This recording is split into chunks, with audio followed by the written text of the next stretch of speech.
now because so many people are texting and cold calling, and then mail is going to shoot right back up. It's always going to be a main pillar. It's never going to die. Texting is going to get saturated and cold calling is going to get saturated, and then what's going to work is mail. When there's competition, it creates better services, better products. 5 years ago, it was so basic. That's why we created the land portal. The other thing, Ron, that we just didn't do was double closing, and that's 30 to 50% of the deals now. People would try to negotiate from 45 to 60,000, and we would throw those deals out back then. Hey everyone, and welcome back to the Real Estate Investing Podcast. Today's episode, Ron and I are talking about how this business has evolved, how this business has changed over the last 5 years. I'm your host, Daniel Apke. I got Ron Apke as well with me today. Excited for this one because first 3 years, Ron, maybe we didn't see so much change, but the last two, things are skyrocketing. I'm excited for this one. It's been a journey for sure, as far as just looking back, and we're not talking about our journey or anything like that, just the business model, the types of people in it, the types of strategies, like the types of software, everything that's changed in the last, like Dan said, it's definitely the last 2-3 years has changed very fast, but we're going to go all the way back 5 years ago, what this business looked like. Yeah. Where do you want to start with this one, Ron? We can talk about, there's so many changes that we've seen in this. I mean, where do you want to start? I mean, we can go into marketing, we can go into softwares, there's a lot of different avenues that have, or a lot of different like categories, I guess, that you talk about. I think we start with marketing, Dan. I think that is like the I don't know if number one, but just the mindset around marketing, how much it has changed. And there's so many different ways, but let's talk about marketing, Dan. Marketing 5 years ago, at least for us, and I think 95% of land investors, was 100% direct mail, Dan. 100% direct mail. Texting wasn't happening. Cold calling definitely wasn't happening. People were not doing those things. Like, it was just direct mail, paying 60 cents per mailer, sending mail out, getting leads back. And that can go directly. The reason that we did that, and just when we wanted to scale, we just scaled up the volume of mail essentially, was because it worked so well. Like, it was just marketing. You did not need a diverse marketing strategy to make money in this business. No one had a diverse. Literally, like, nobody that we talked to had a diverse market. It was one method of doing things. I mean, some people were sending neutral letters, but that's direct mail. Texting, I think Launch Control said they started in 2019. There's other RE Reply and all those guys. I remember we tried texting our first time around. It might have been in 2021 or 2022. And I remember getting the campaign together with RE Reply. Curious to see, probably 2022. But yeah, it was one channel of marketing, and that's all you were doing. And it was a lot of blind offers, and we were offering 20, 30, 35%. Like, it was low. And that's because these landowners hadn't seen one before. You would send mail in these quote unquote hot areas now today in Georgia and Tennessee. I'm telling you, Ron, like, there was no one around these areas at all. We were the only ones sending in the whole freaking state, I feel like. And I'm dead serious when I'm saying that. Yeah, it was fun. I mean, it still is. And that's, it was harder though. You didn't have the trust, and there's its own challenges. There's barriers, 100%. Like, there are a lot of barriers to doing this business that you don't have today that you had back then, for sure. The trust. And like we said, we'll get into different software, stuff like that. But yeah, it was direct mail. You wanted to scale, Dan, you sent more mail. You wanted to scale, you hired an acquisition person. Like, it was very straightforward in terms of the business, in my opinion. Like, it was a lot more grit, opposed to, like, you weren't overthinking things. You weren't doing a bunch of crazy things. Like, it was just like, all right, let's send some marketing. Got good at one channel, which is good. There's something really valuable in that, though, getting really good at one channel. And people are still doing that. I don't want to act like no one's still doing that, because a lot of people are, and like a lot of people are very successful just sending direct mail, which is great. But that being said, what we're saying about 5 years ago is everybody was doing the same thing. These texting softwares weren't around. Cold calling services weren't around. These weren't even thought of in terms of that. These were things that existed in other industries that haven't evolved to the land space because there wasn't a dire need for them because of how well something was working. Until more people started mailing and it got more saturated and people had to spend more money in marketing and time to get a deal, and it still works well, mail, by the way, but it's over time you've gotten less results because of that, and it's probably going to go back up now because so many people are texting and cold calling, and then mail is going to shoot right back up. It's always going to be a main pillar. It's never going to die. If anyone tells you that, that just means texting is going to get saturated and cold calling is going to get saturated, and then what's going to work is mail. It's always going to balance out. But it's a cycle. It's all a cycle. So stay consistent with it. But that's all that was going on, and it was so easy at the time, and people were getting deals. I mean, it depends where you are, but Ron and I sent a marketing campaign to a place in Georgia one time, and we've done podcasts on this, and we got 15 deals back that we acquired. 1,100 mailers, yeah. 1,100 mailers, 15 deals back. And that was an anomaly then, Ron. It's not like that was normal to see. It was our first mailer in Georgia, though, so it wasn't that It was crazy. our first. Nobody was in Georgia. Mm-hmm. And we hit the whole state, every dang county, I bet. It was fun. But yeah, it was less business minded, Dan, and it was more so just like I said, just a little more grit. When do you think the marketing really started to evolve? Was it, my guess is kind of like 2 years ago, marketing slowly started like, all right, we probably put texting into our program probably 2 years ago, maybe a little less, a little more. And we were I don't want to say we were late. We did it when we believed it, but yeah, about 2 years ago. But I think 5 years ago to 3 years ago was a big turn for like things were being introduced. Not many people were doing them full time yet, but things were getting they were starting to get introduced between the 5 years ago and between 3 years ago. And these things were coming into play, and Launch Control was building a brand in the land space, and these cold calling companies started coming out, trickling in one by one. And a lot of these people already did things in the wholesale. These are things that were around, like I said, in the wholesale and the house flipping. But now mail is getting a little congested. People are saying they're getting all kinds of mail. People start to think, I need to try something else besides mail to see if it works. And then these companies are moving over, and the market, that's what capitalism does. It introduces things at the right time. Yeah, no, I agree. And yeah, I don't want to say we're late. Like, mail was still working so well, and whenever we bring something or start to teach something, like it's highly vetted by us. Like, we got to make sure texting works, because everyone's talking about this, but until we actually see it work for our business, we are hesitant to spread that. Like, we definitely talked about it as being an option, but as far as like teaching, like, this is how you text, this is how this works, you obviously need some testing behind that.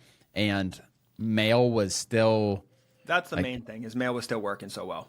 Yes, you got to be careful with that. But never mind, go on. Yeah, I think when the marketing channels started to evolve is when people had to think about their business a little differently. Because 2 years ago, people were starting to text, maybe 3 years ago, whatever. People were starting to text bulk. But then it's like, okay, now in the last 12 months, the big thing is like multiple channels. Like, you're not just texting, you're not just sending mail, you're doing a combination of both. And those are the people that are doing the best in this business, have a multiple faceted marketing approach, which we talk about a lot. And that was probably the last 12, 18 months where the top land investors, pretty much every single top land investor has multiple marketing channels, Dan. Yeah, unless one's working really, really well, which is fine too. I know I can think of a few off the top of my head. But I always knew, and we always pushed, like when we did come out with texting, it's not like, hey, do texting or cold calling or direct mail. It's like combine them, because you think of it from just a business perspective and bring other industries into this. And I'm not even talking about wholesale. I'm just thinking business in general. You never want to focus just on one marketing channel and be completely into one channel without having some backups, right? And the more people are touched in terms of contacted, letters received, text, it takes multiple touch points. It's a timing thing. They don't look at their mail. They look at their text, though. Whatever it is, you have more likely chance of acquiring. And it was just, I like to lead with that mentality, and I always think that's the best way to go. That being said, you don't need to, though. If you get really good at one channel, we were into one market with just direct mail, blind offers, Ron, forever. And we ran, $10 million a year. So I think it just it boils down to just, especially as things get more saturated, around just finding out different ways and multiple ways to touch people. Yeah, for sure. I think that's a really big point in terms of that. I got to stop using that term, touch people. I mean, to contact people. Yeah. You got to think of multiple ways to touch people. Ever wondered how land investing can be the fastest path to financial freedom? I break it all down in my new book, One Lot at a Time. I'll show you exactly how to find, buy, and flip land for huge profits without dealing with houses, tenants, or any crazy renovations. It's simple. This is the book that I wish I had when I first started. If you're ready to take control of your financial future, grab a copy now. One Lot at a Time by Daniel Apke. Find it at your local bookstore or on Amazon.com. So going back, let's go back again 5 years ago, put on our 5 year ago hat.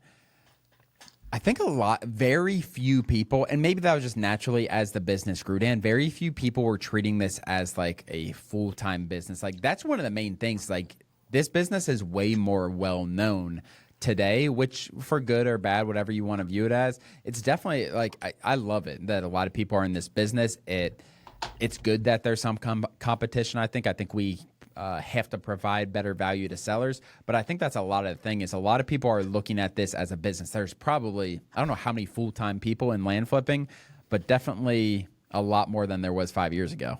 Yeah, and there's advantages for it being more down the line than 5 years ago. What's the advantage? It's proven now. You remember how much we're like, does this really work? And people still ask that, but do you think this is going to be around in 20 years? We don't get that as much. And that was a big hesitation for people. People used to always ask about saturation, and like it's just not really asked because the best people don't care about that at all. Yeah, because it's proven now, though. So what I'm saying is like, although it's more saturated, you get other things with it, better with it. You get better technology, and you get better proof of concept. You know, and it's not saturated yet. I'd use that term to throw it to that's just the things you get when these type of business models keep advancing. Is now you know it's proven, so you're not guessing because only 1,000 people do it in the country. Now tens of thousands do it. You're not guessing, and then the softwares and the services. You know, we use Lead Mining Pros and all these other guys, and all these guys are around that are doing it that can help your business. The land portal's around. You can now target things specifically. So as these markets evolved and these business models evolved, everything else evolves around it, which makes it super easy for people to get started. Yep. I think it would feel saturated if you just don't change your business. If you evolve your business, like you need to be, we talked about this in the last episode we recorded, is like you need to evolve your business with time. Things change. Absolutely. But yeah, we don't get that question about like, because it's so proven, like I interview 15 people every single month on the podcast or whatever the number is who are doing this business successfully. So like there's so many successes out there. Like a lot of people, very few people like doubt the ability of the business model, maybe just the ability of themselves. But you talked a lot about technology there, Dan. And business strategies. So there's two things we need to talk about around technology and then business strategy, some different niches and things like that. But let's talk technology first. And you, from technology standpoint, you have, like you said, different services, cold calling services that you have answering service. There's competition within answering services now. There's a lot more competition in answering services now, which creates better service. Like when there's competition, it creates better services, better products. And that's where we saw on the data provider side, Dan. And that's why we created the land portal, is because 5 years ago, and I'm not talking about any one company, it's just like it was so basic. There wasn't land data, and that's why we built the land portal. The number one reason we built the land portal is because there was not land-specific data. It was just property data, and we needed something more customizable. Exactly, and that there's no better opportunity for us because we built this business for our own land business. Like we built this software to solve our land business problems, right? Things were landlocked, things were wet, things had a mobile home on it. The county doesn't give us good data. So we stopped relying on the counties. We're like, let's build our own database out. And it ended up turning into a really big, growing, fast-growing software, Ron. And it's going to continue to advance. When Ron and I started this business. Which one are we talking about? When Ron and I started our land flipping business. Got it.